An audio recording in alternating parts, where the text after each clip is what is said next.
and therefore, as a country, we should not relent in our vigilance. The National Emergency Response Committee held a crisis meeting 2 days ago on April the 26th to deliberate on a raft of issues, following which a number of resolutions were also made. 1, the committee observed the dire events in the Indian subcontinent and noted the increasing surge of COVID-19 infections in that country.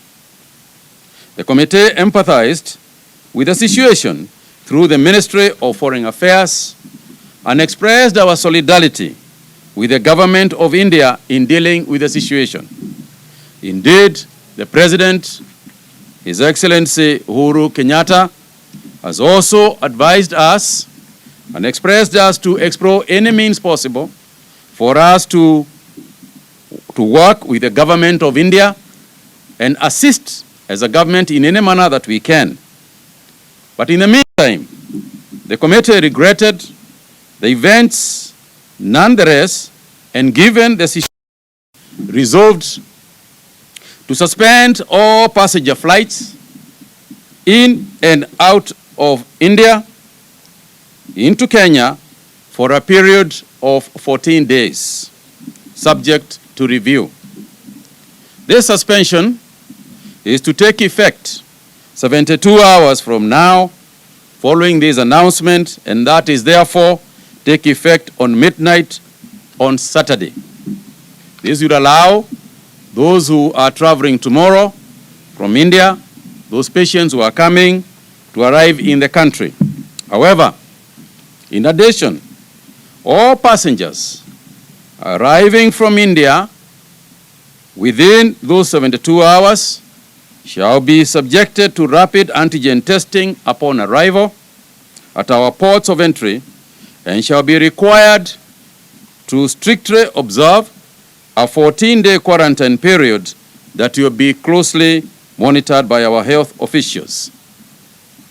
Those persons who test positive on arrival will be put into mandatory quarantine in specified areas by the Ministry of Health at their own cost.